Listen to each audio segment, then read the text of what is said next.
sejam bem-vindos à nossa aula de número 7. Temos como tema um tesouro escondido no campo, que é uma referência ao Evangelho do Senhor Jesus. Você sabe muito bem, conhece essa parábola do Senhor Jesus. E nós estamos então tratando aí cada semana de um aspecto diferente do Evangelho, as boas novas maravilhosas de Cristo que nós encontramos na sua palavra. Então hoje, o nosso tema de hoje, ele é bastante sensível, porque o nosso tema de hoje é o Evangelho e as minorias. É isso aí que você ouviu, as minorias. Nós vivemos um tempo em que há um exagero, um exacerbamento, dessa busca pelos direitos das minorias.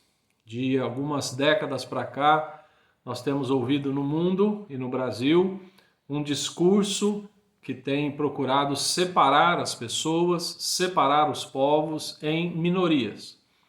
Minorias raciais, minorias de gênero, minorias de preferência sexual, minorias de preferência religiosa, enfim. Há um movimento no mundo em que algumas minorias, debaixo de algumas lideranças, têm entendido que eles precisam se fazer presente, exigir os seus direitos perante a sociedade. É uma abordagem que eu particularmente acho realmente incorreta e não está conseguindo surtir o efeito positivo que isso deveria fazer. Na verdade, como todas as nações do mundo, o Brasil também não é diferente, nós vivemos sob leis que são supostamente aplicadas igualmente a todos os seres humanos. A nossa Constituição diz que não há ninguém especial perante a lei. A lei ela serve para todos, independentemente da sua raça, do seu credo, do seu gênero e aí por diante. Então nós já temos um código de leis que foi construído para preservar os nossos direitos como seres humanos. Portanto, eu não posso ser violento contra ninguém, contra um outro homem, uma outra mulher, ou uma pessoa que se diga aí homossexual, enfim. Eu não posso ser violento contra ninguém, porque a lei já prevê que isso não pode ser feito. Então nós vivemos debaixo de leis para todos os seres humanos. Mas no mundo tem sido criada essa disputa, essa guerra de minorias. E hoje nós já estamos vivendo debaixo dessa lógica. A cosmovisão atual, ela está debaixo, infelizmente, dessa lógica da separação das minorias. Por exemplo, pensando no movimento feminista, que é como se fosse uma reação ao machismo, nós temos o feminismo, mas o que é pregado normalmente no feminismo é um ódio da mulher contra o homem. É pregado também nas minorias raciais um ódio do preto contra o branco e vice-versa. Bom, o que o Evangelho tem a dizer sobre isto? Essa é a nossa questão. O Evangelho, as boas novas maravilhosas de Cristo, o que esse Evangelho tem a nos dizer sobre isso? Primeiramente, é importante entender que o Senhor Jesus, quando ele inicia o seu ministério, ele deixa bem claro que ele não veio para descumprir a lei, ele não veio para revogar a lei, ele veio para cumpri-la. Mas a abordagem de Jesus em relação a alguns aspectos da lei era uma abordagem um pouco diferente. Na verdade, nós fomos entendendo com o tempo que a visão de Jesus a respeito da lei era uma visão mais ampla, mais profunda. Ele veio ampliar a lei, mas em nenhum momento Jesus disse: esqueçam a lei do Velho Testamento porque está tudo errado, só serviu para o Velho Testamento. Não, ele fala com a sua boca: eu não vim revogar a lei, eu vim cumpri-la. É claro que aquela época do Senhor Jesus e alguns anos anteriores, a própria cultura judaica ou as culturas existentes naquele momento no mundo, elas tinham uma série de preconceitos, como temos até hoje, inclusive. A própria interpretação do povo hebreu de algumas leis de Deus, acabou essa interpretação levando o povo hebreu a alguns exageros. Exageros a ponto de imaginar que a mulher fosse uma segunda classe de pessoas. Mas em nenhum momento a Bíblia nos fala sobre isso. Em nenhum momento no Velho Testamento nós encontramos a Bíblia colocando homem e mulher em classes diferentes. Às vezes em funções diferentes, mas não como seres humanos que mereceriam algo diferente. E o Senhor Jesus veio dizendo isso: eu vim para cumprir a lei. E ele então inicia o seu ministério. Ele é acompanhado ao longo de um tempo por um grupo de 30, 40 discípulos. Ele ia de cidade em cidade. E entre esses discípulos existiam mulheres que o apoiavam no seu ministério. Em determinado momento, aquele famoso acontecimento de João 4, da mulher adúltera, havia na cultura hebraica que a mulher pega em adultério precisava ser castigada, mas e o homem com quem ela adulterou? Então havia sim um preconceito, havia sim um machismo aí, mas o Senhor Jesus vai direto ao ponto. Ele olha, entende que a mulher havia pecado, mas ele questiona os homens à sua volta, dizendo: e vocês? Vocês não têm pecado? Quem não tem pecado, atire a primeira pedra. Então o Senhor Jesus, para começar, ele resgatou a posição da mulher e colocou na mesma posição do homem. Isso é maravilhoso, isso é fantástico. E não foi contra a lei, pelo contrário, Jesus veio para cumprir a lei. Aí nós encontramos o apóstolo Paulo falando sobre essa questão das minorias. Em Romanos 10, versos 11 e 12, portanto, antes de chegar no versículo 13, o versículo 13 diz: todo aquele que invocar o nome do Senhor será salvo. O apóstolo Paulo fala nos versos 11 e 12, porque a Escritura diz: todo aquele que nele crer não será confundido, porquanto não há diferença entre judeu e grego, porque um mesmo é o Senhor de todos, rico para com todos os que o invocam. Olha a visão do apóstolo Paulo, a visão cristã bíblica, dizendo primeiramente que um é o mesmo Senhor sobre todos. E esse Senhor, ele é rico para com todos, então ele não prefere um ou outro, porquanto não há diferença entre judeu e grego. Havia uma diferença aqui cultural, especialmente religiosa, né? A visão de mundo. Os gregos eram politeístas, os hebreus, os judeus, monoteístas. E aí o apóstolo Paulo diz: olha, em Cristo, judeu e grego se juntam. Ele é o único Senhor.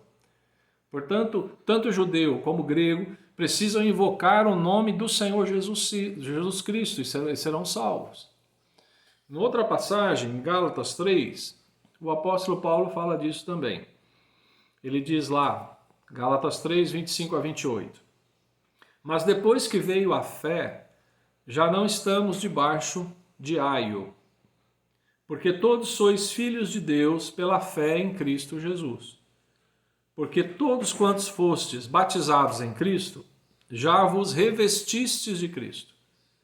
Nisto não há judeu nem grego, não há servo nem livre, não há macho nem fêmea, porque todos vós sois um em Cristo Jesus. Olha que interessante, o apóstolo Paulo fala judeu e grego novamente, é uma questão cultural e religiosa, mas diz: em Cristo não há separação entre servo e livre. Está falando dos escravos daquela época, que serviam a seus senhores, da pessoa que era livre, não há diferença. E macho e fêmea, não há diferença entre homem e mulher, porque todos vós sois um em Cristo Jesus. Então, amados, fica muito claro. O Evangelho diz que a palavra de Deus, o amor de Deus, nivela todo mundo igualmente. Todos nós somos vistos pelo Deus Todo-Poderoso, não como macho, não como fêmea, não como judeu, não como grego, não como preto nem branco, não como homossexual, heterossexual. Em Cristo, Deus, o Pai, nos vê no mesmo nível. E todos nós precisamos crer nesse Jesus para sermos salvos. Então, essa ideia, essa lógica das minorias que precisam defender os seus direitos e criar direitos especiais é uma lógica maligna. É uma lógica que veio do inferno para separar as pessoas.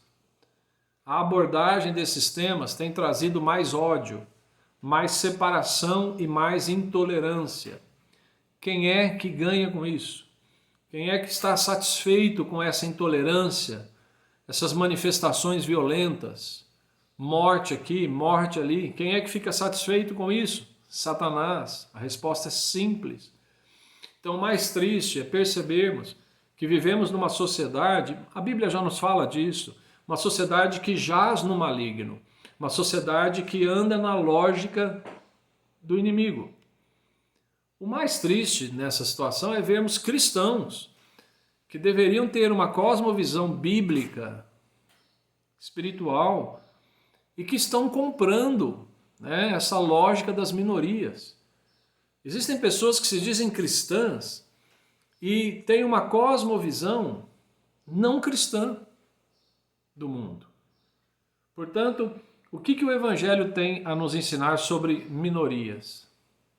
É a melhor de todas as lições. Uma vez que nós estamos em Cristo, não há separação de pessoas. Todos precisam vir a Cristo para serem salvos em primeiro lugar. Em segundo lugar, para serem transformados. E é interessante, novamente falando, que o Evangelho não vem para nos deixar onde estamos. O nosso encontro com Cristo vem para transformar a nossa vida. Então é isso, amados. O Evangelho, ele traz paz, ele traz o mesmo nível para todas as pessoas. Quem tem comprado essa lógica das minorias, dos direitos diferentes, tem criado cada vez mais problemas e guerra e ódio. Então fica aqui a lição de hoje. O Evangelho, ele nos coloca todos no mesmo patamar, iguais em Cristo. Olha que coisa maravilhosa, porque um mesmo é o Senhor de todos, rico para com todos que o invocam. Eu já tive a oportunidade de adorar a Deus e conviver com cristãos de diferentes culturas. Japão, Panamá, Índia, Estados Unidos, países da Europa. Eu já pude adorar a Deus com pessoas de diferentes etnias. Eu mesmo sou fruto de uma mistura de dois povos, família italiana e família sírio-libanesa. Então, se nós olharmos com preconceito, eu não poderia receber o Evangelho, porque eu sou gentio. E ainda pior, além de ser gentio, faço parte, né, do grupo daqueles que lutam contra Israel. Isso em termos de raça e nação. Mas graças a Deus, eu tive o privilégio de poder adorar a Deus e servir a Deus ao lado de pessoas de diferentes cores da sua pele, diferentes culturas, homens, mulheres, não importa. É isso que o Evangelho vem fazer. Essa é a proposta de Jesus. E Jesus já nos alertava. O ladrão, o diabo, vem somente para roubar, matar e destruir. Aí o Senhor Jesus declara, eu vim, e você sabe a resposta. Eu vim para que vocês tenham vida e vida abundante. Pois é, o Evangelho é maravilhoso porque ele nos junta todos, nos coloca no mesmo nível. Todos nós precisamos do mesmo Senhor, todos nós precisamos da mesma salvação, precisamos do mesmo Espírito Santo. Então, receba essa boa notícia. Esqueça, meu irmão, minha irmã, essa ideia de minorias, de separações. Se você tiver a oportunidade de conversar com alguém, fale isso. Porque uma vez que nós estamos em Cristo, é maravilhoso poder estar na igreja, ao lado de irmãos pretos, brancos, asiáticos, homens, mulheres. É claro que algumas das opções nossas, elas precisam ser transformadas. Não é que Deus vai aceitar qualquer opção que eu possa ter na minha vida e continuar sendo um cristão. Não, existem coisas na nossa vida que entram na classificação de pecado, que não devem ser aceitos. Mas não vamos cair nessa ladainha, nessa abordagem equivocada, essa abordagem maligna. Porque o Evangelho vem nos oferecer exatamente isso, essa harmonia, essa paz, essa unidade em Cristo Jesus. E o diabo odeia isso. Guarde bem essa frase. O diabo odeia o que Jesus pode fazer na vida dos povos, que é a união entre os povos. Então, amados, essa é a nossa lição de hoje. O Evangelho e as minorias. Quero repetir. Nisto não há judeu nem grego, não há servo nem livre, não há macho nem fêmea, porque todos vós sois um em Cristo Jesus. Graças a Deus. Espero você até o nosso próximo encontro. Que o Senhor te abençoe.